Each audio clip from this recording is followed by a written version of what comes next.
Okay, you can see I was just test fitting this cowl in the gas tank, and I really need to do some work on them before this, and I need to lift the body up. So I'm going to take these off, but I'm going to get started on the starter and try to mount it. Maybe just using jumper cables, hook up the battery and get it to spin over. I also got the battery tray, battery box, and I need to mount it. And then I dug through my stash of various battery cables and such that, you know, if I need to connect it off the ground and do some stuff, or I got some new ones, these new cheapo clamps built into them, and they're not really heavy gauge, SAE gauge, 4 gauge, and then I actually bought a kit with the where you can put the fuse on, and or the cutout switch, I think is what that kit was for, and have some brand new battery cables and a little battery strap, which if I put the battery box in, I could actually use the real battery strap and be done with it. But I think at first I may just do the jumper cables too. If you watch the other videos about starters, I had 2 starters, and just to make sure the starter is going to work, and crank it over, and I may even put the compression tester on there and see, just to make sure the valves are closing before I get too into the trying to get it to start. Like said, this engine hasn't been run in 40 years, and it really wasn't running properly when it was rebuilt 62 years ago. So I need to make sure lifters are lifting and valves are closing and sealing for getting some compression. And you can turn it over by hand to check the compression, but especially being by myself, it'll be easier if I put the starter on and hook the compression tester up. So then we get to taking this cowl gas tank back off, and then I'll get to work on mounting the starter.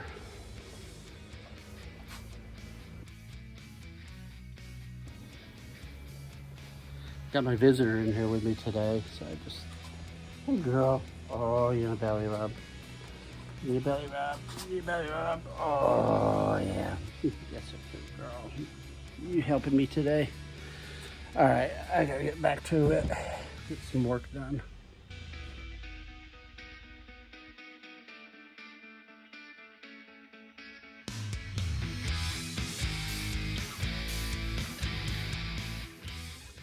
Okay, before trying to put these bolts in, I'm gonna run a tap, and right now I'm running a die on the bolts, and I'll take a tap and clean the threads.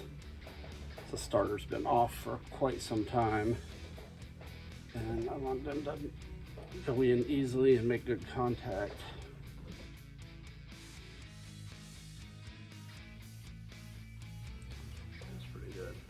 I'm going to take the tap over to the engine and clean those threads out. Okay, getting down here where the starter goes, and these threads don't look too bad, and this one just goes straight through, and this one, these two over here, you have to watch the length of your bolts, because they can actually go in and touch your flywheels right there. I don't have a crank in, but you can see like the teeth probably on the flywheel, and if your bolts are too long, they can actually lock the flywheel or be scraping it. So make sure you get the right length bolts. I think what I'm going to do, I got this little 1/4 inch socket just because it's so close, my tap tool, you know, needs plenty of room to tap something out, that I'm going to try using this 1/4" ratchet on it. And you want to make sure you get it started nice and straight. And this is only going to be able to clean so much because of the flywheel.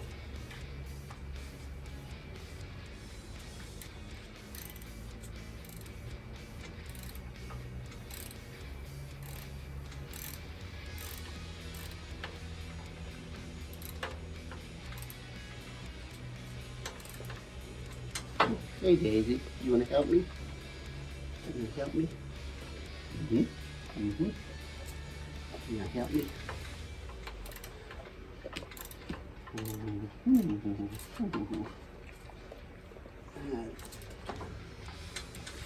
It's kind of hard to tell even with my small finger because there's a boss back here where the threads, there's additional material for the threading, and then the rest of it goes less, but it's so tight I can't get my finger in there, so I'm not going to keep going too hard. I think it's about enough.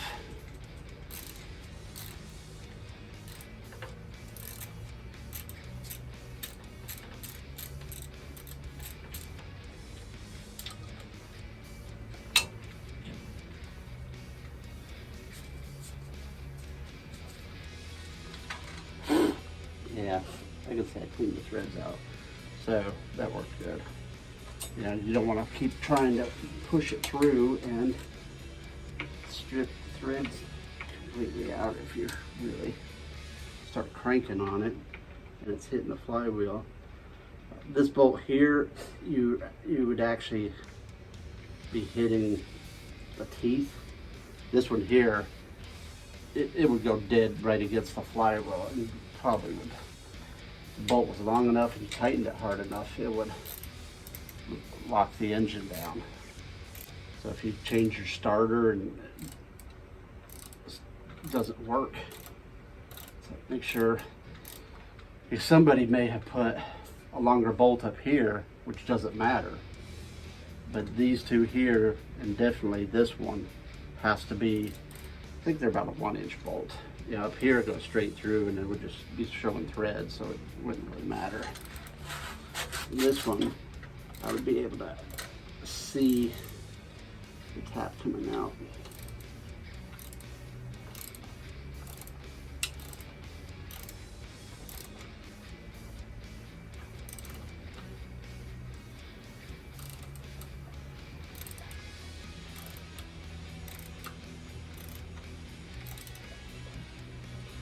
Another reason you really want to clean these threads is to get good contact.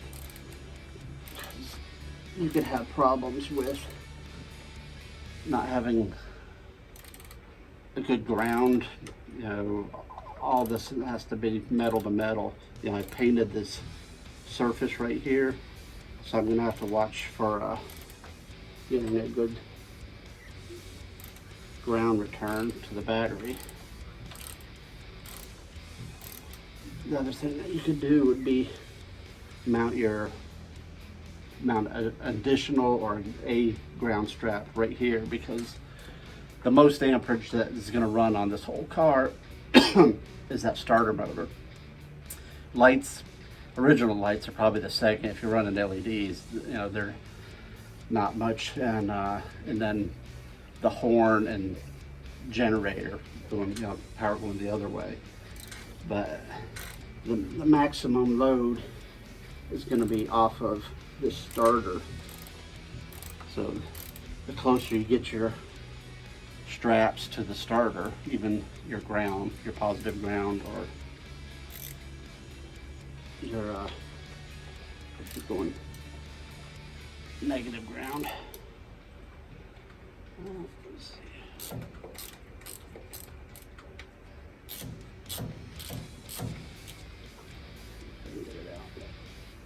Hey Daisy, what you doing under there? Sniffing out old mice. Hopefully they're not any new mice.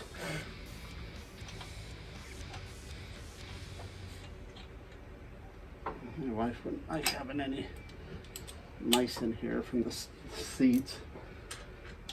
And I tried to clean them out before we moved, and I put the seats back in the car.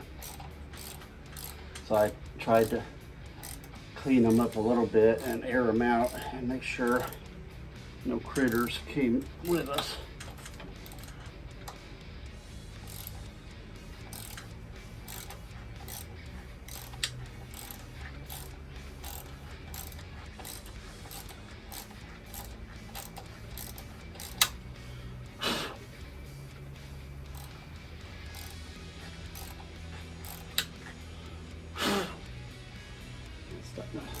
Come out the other side now.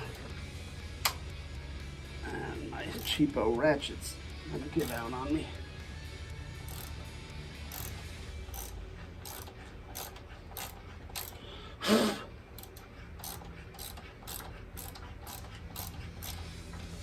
Alright, that's good enough. I'm using 1 inch 3/8 coarse thread, which is pretty common. I think they're about 1 inch.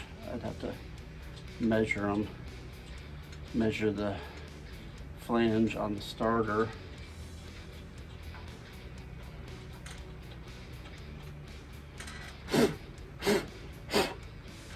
There we go. See about getting the starter in there and some bolts on it.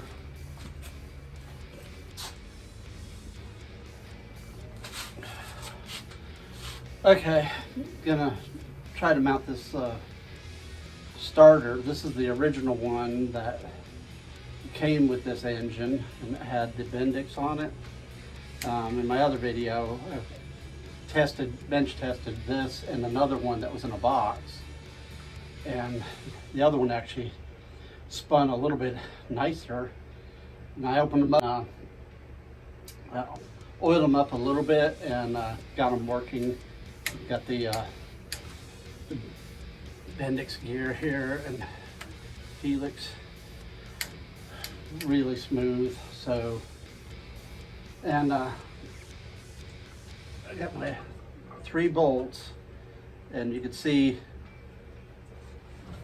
by the length of them that they're these are actually 1 inch bolts, and that's about as long as you would want because it would hit the flywheel.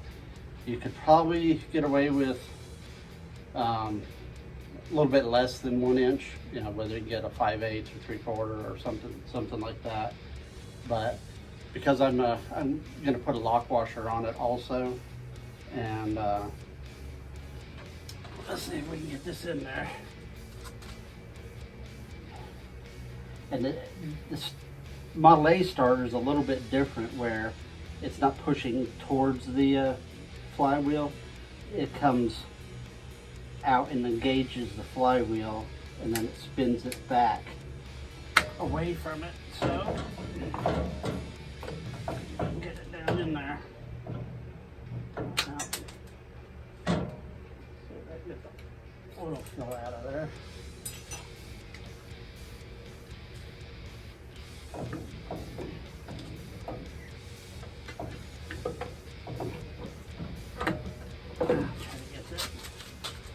I drop my bolts, of course, and get the gear behind the flywheel.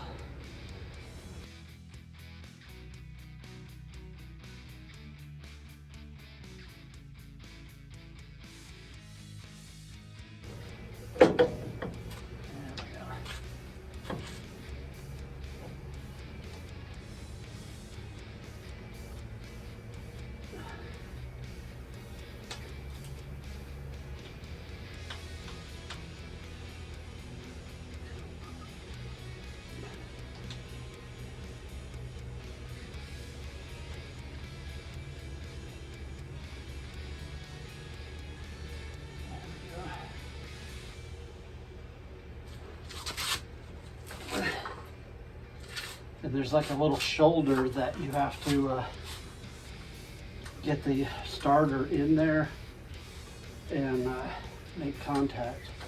So get these other two bolts in a little easier.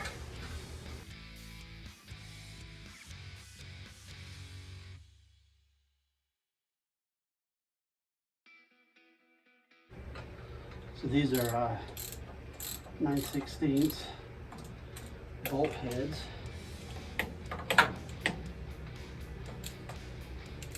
Down below.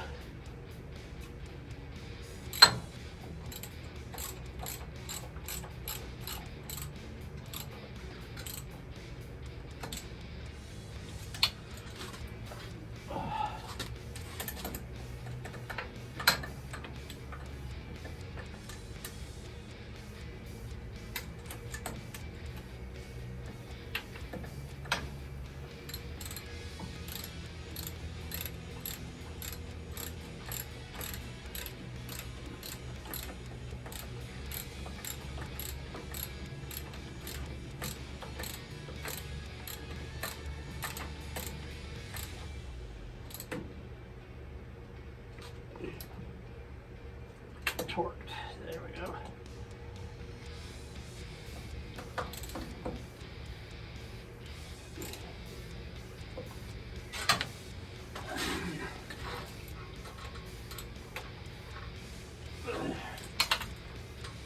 Okay.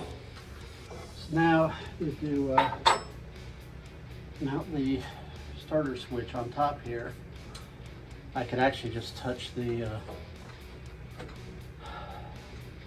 jumper cables to this little copper patch, and it'd be doing the same thing, and just kind of verify that it spins over. So let's see what happens.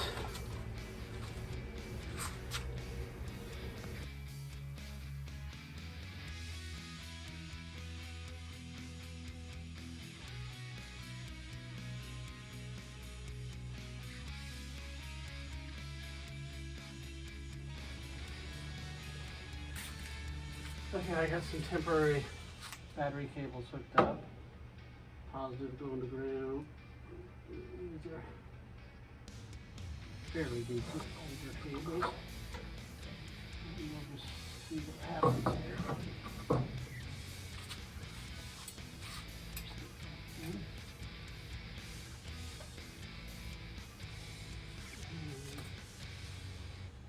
Little pieces of tape over the spark plugs holes so the dirt daubers wouldn't jump to get them.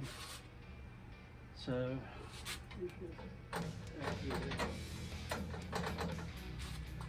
see what it does.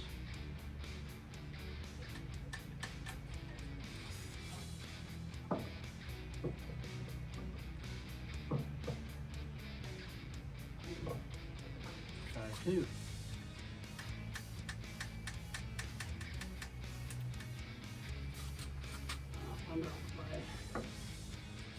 Connection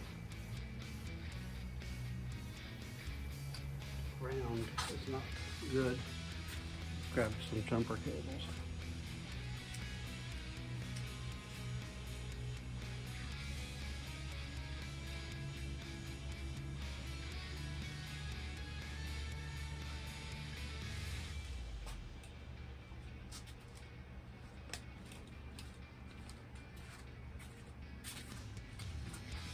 Bench tested that starter, but it's been quite a while ago.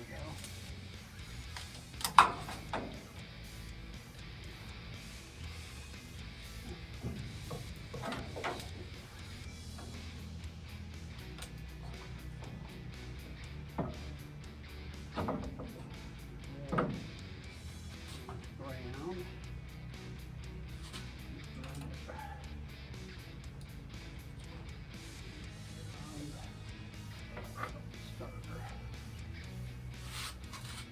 Okay.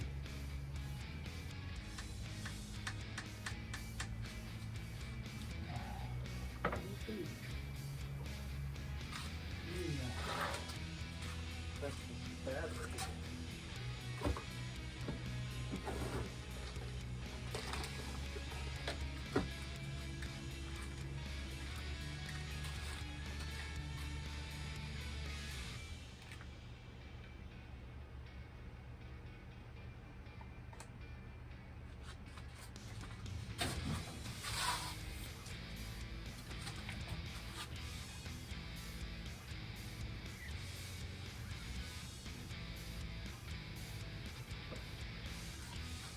6.38 volts.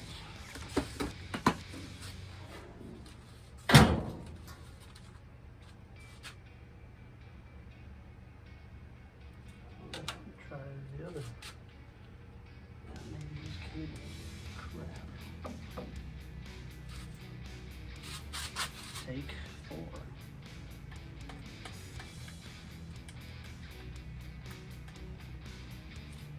Huh.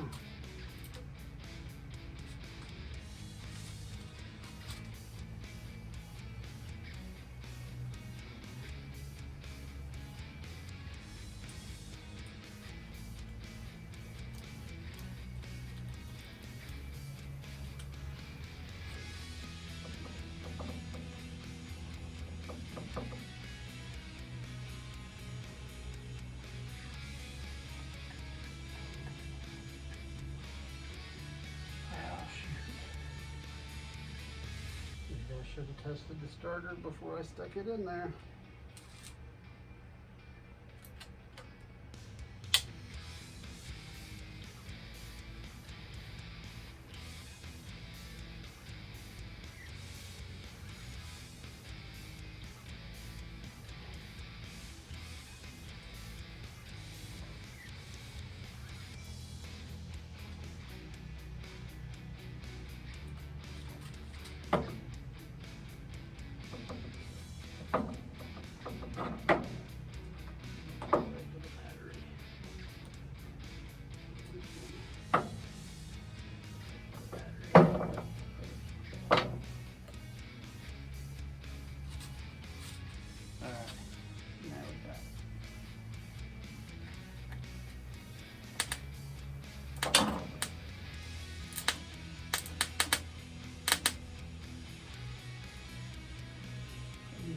Nothing happening.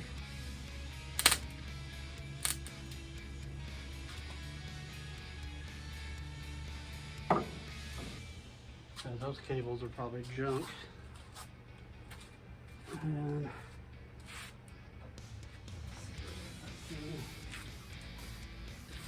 crank it. And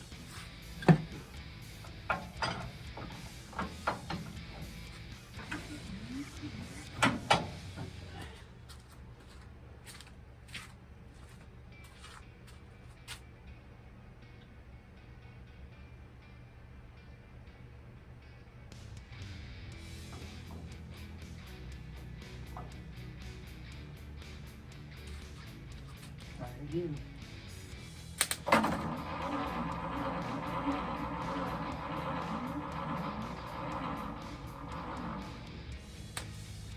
It might be that issue, but at least it's cranked. All right, let me put a charger on it and we'll see where we get.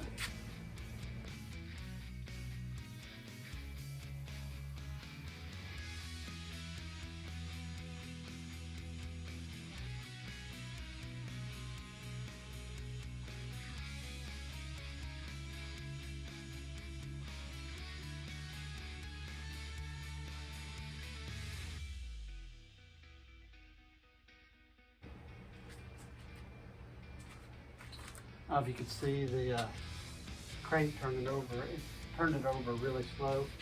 I'm going to switch it to 100 amp boost, engine start. And you know, these cables are really small, so it's probably the cables too. But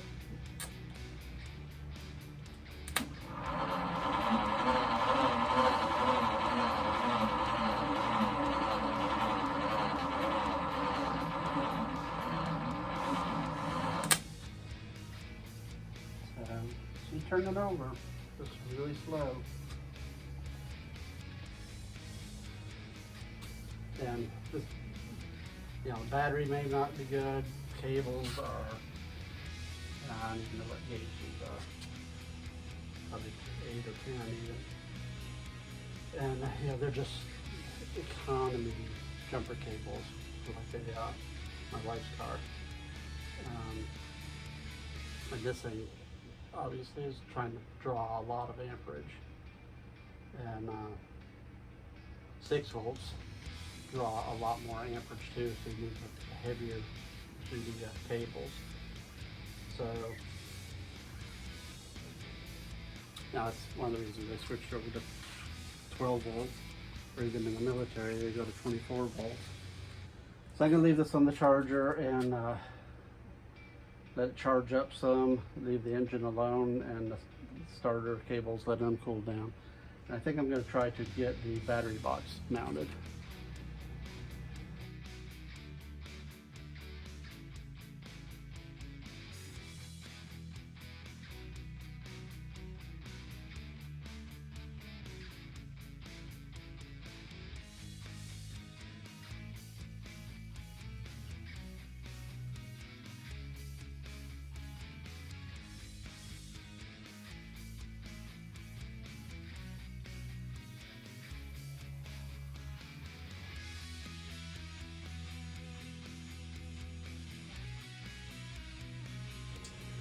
Okay, I swapped out, I got the battery tray mounted, and I swapped out for the braided straps going to ground on this transmission here, so it should have a good ground.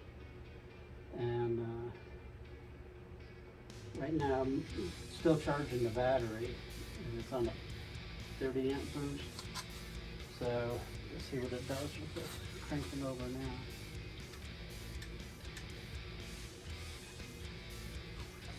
This cable must be bad.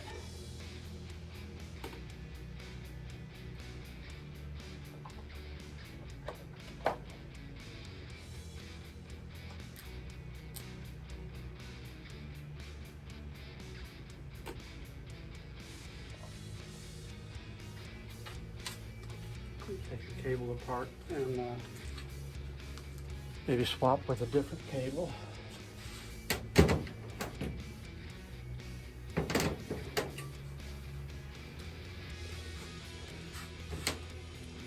This is a higher quality cable. That's too short though. Too short. I think this is actually from the vendor too, to round it.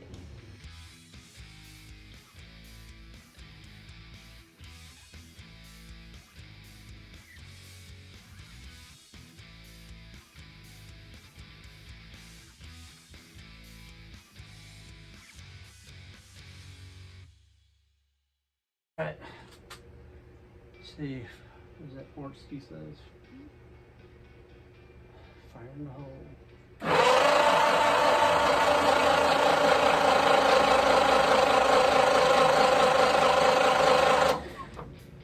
Really good.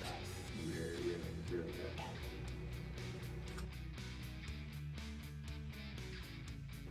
I think I'm going to check the compression.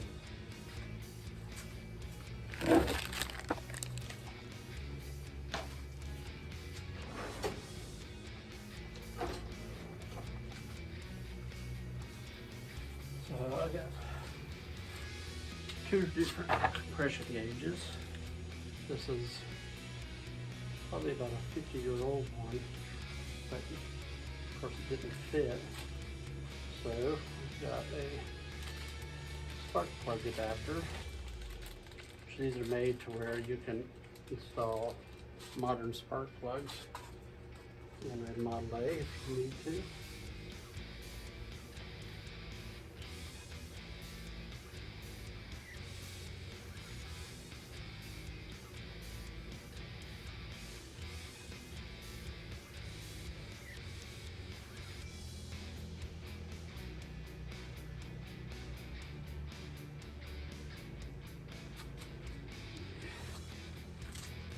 Snug it down.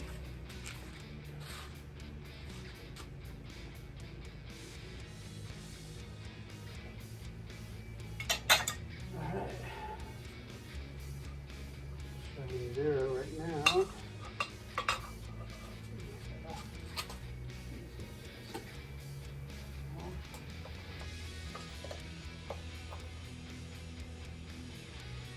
Let me try this off the battery to see what it does.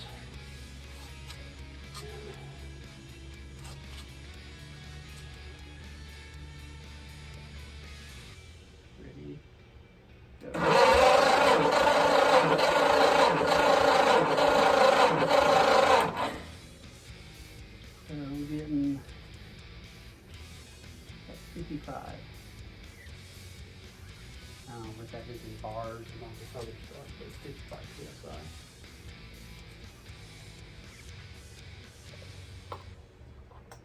Okay, we rate it down.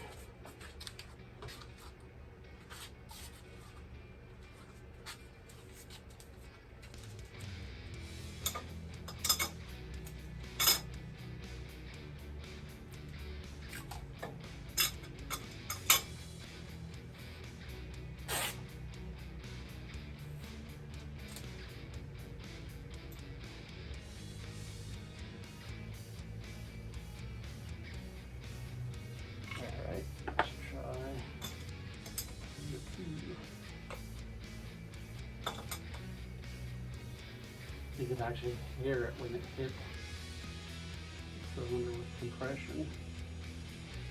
The engine and the starter will run a little harder.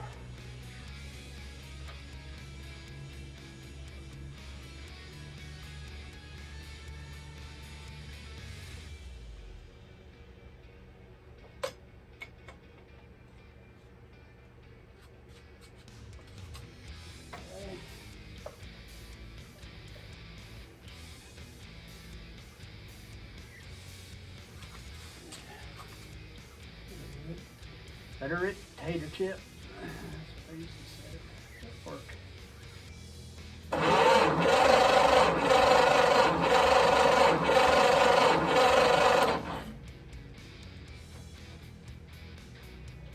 It's getting really hot there. That one's about 50. Not bad.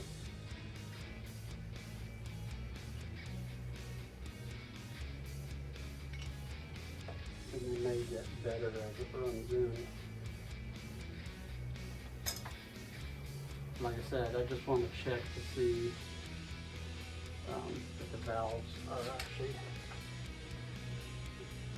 closing enough to have compression, instead of trying to fight. You're thinking it's carburetor or distributor or whatever, and it's actually a stuck valve or a corroded valve. Alright. Cable's still kind of warm. Let's see what she does.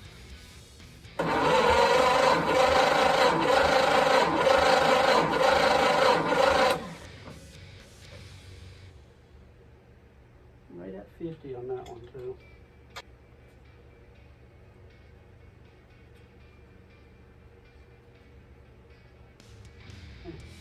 Released. And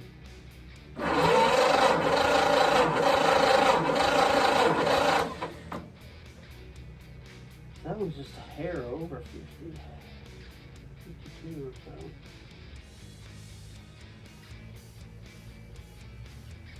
It's not bad. It has some compression, and these are low compression engines anyways. We'll have to look it up to see what the spec is, but I don't think that's bad for Model A.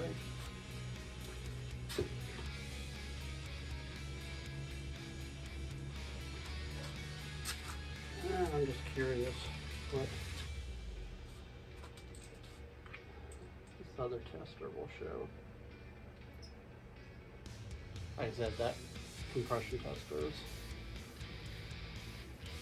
probably 50 years old.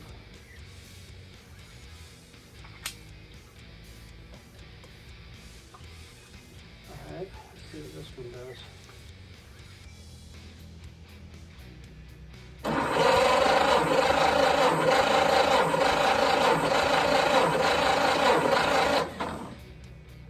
That's right there at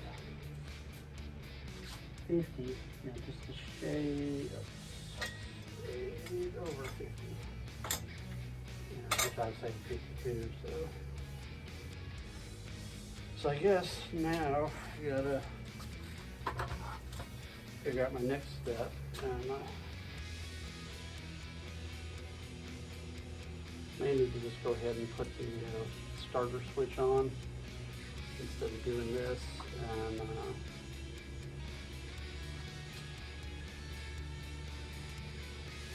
start looking at the distributor, I guess.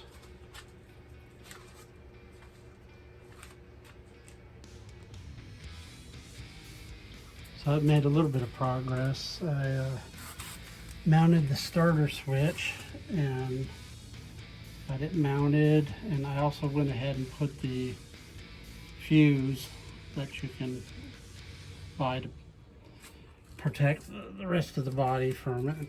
And I think what I'm going to do is see about mounting the disconnect switch too, since I'm right here working on this stuff, and then I don't have to keep pulling the battery cable on and off.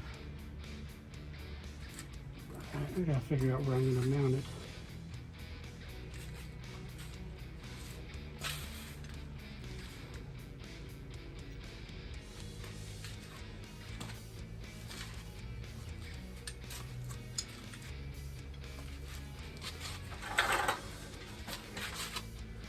Okay, I've been trying to figure out where I want to mount this because I don't really have the cowl mounted currently. So I bought a disconnect switch with bought the little bracket that you need. But some people mount it up here by the starter, and I'm thinking some other people talked about mounting it inside this mount, this motor mount, engine mount. And I'm thinking just to use this bracket temporarily right now and mount it in there, and that brings it. I actually took the second, they give you 2 lock nuts on there. I took the second lock nut off, and it's just going to be pushing against the housing, but that gets it the clearance on the bottom, gives it a little more clearance. I kind of need, I think that's going to be like that, and then the switch would be up here. Not sure which way I want to mount it to where I get the switch easily on and off. So, oh, that's not good for it.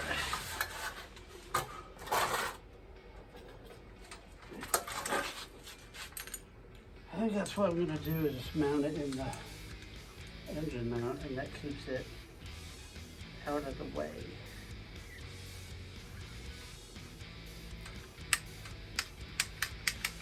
So I need to make sure I get to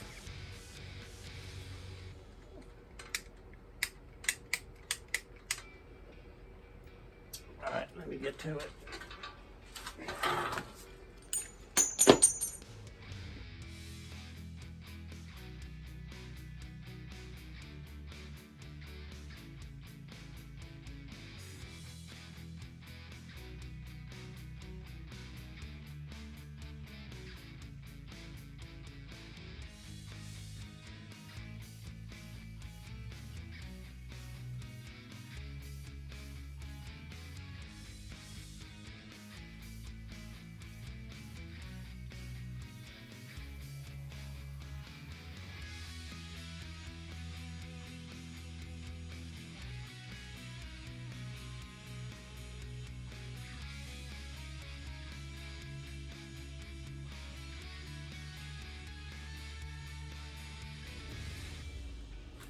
Okay, the way I ended up mounting the battery disconnect switch, got the battery cable here, which is going to go over to the negative, and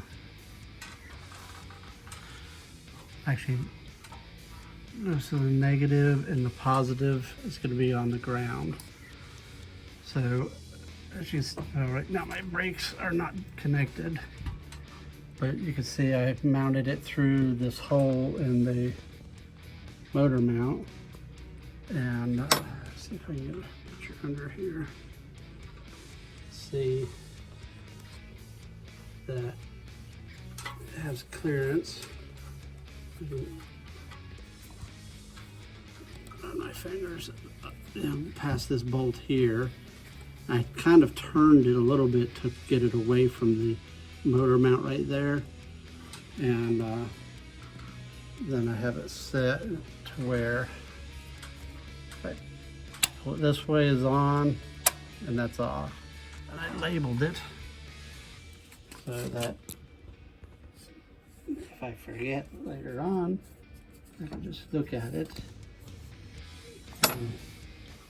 On, off. And then the one battery cable comes in, the other cable comes up. It's a little short with just the two ends on it, and connect it here for the starter post. This will disconnect the starter. Like if the starter ever hangs, I can just shut the switch off. The fuse is actually for the rest of the car getting to the battery. So lights, horn, generator, everything else is going to hook on this side of this fuse. And if it has any problems, it's just going to burn the fuse out if it tries to go to short or anything like that. So that's hooking up a battery disconnect switch. Once I get the cowl on, you know, some people like to have it inside the car, and you know, on the cowl you'd have a switch up here going through the firewall. But you know, this one you'd have to open the engine cover to get to it. So it would be a little bit nicer having it inside the car, but I'm going to have to take this body on and off, and I don't have a firewall to mount it to right now. So this is a good solution for right now.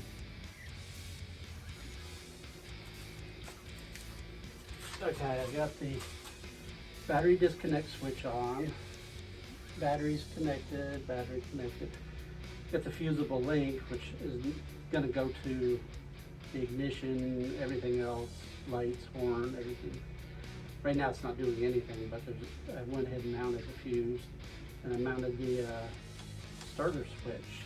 So if I turn that on, got the battery going, still got the charger going on it, but we should have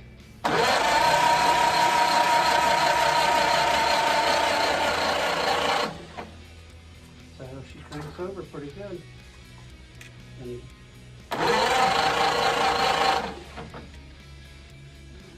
cut that off instead of taking the battery post on and off. This is actually the battery out of my 31 Sport Coupe. It's stored in my dad's barn right now. And this worked pretty good. You know, I mounted the disconnect switch into the frame mount, which is the motor mount, and so it's very stable, and it's a positive click on and off, and I marked it on and off, and so that's working pretty good. Now I need to switch over to ignition and work on distributor, cleaning it up, checking the points, setting it, setting the timing, and getting the coil mounted. And I'm probably just going to hot wire it for now and bypass, you know, ignition switch and all that, and just hot wire it right to the distributor, or to the coil. And,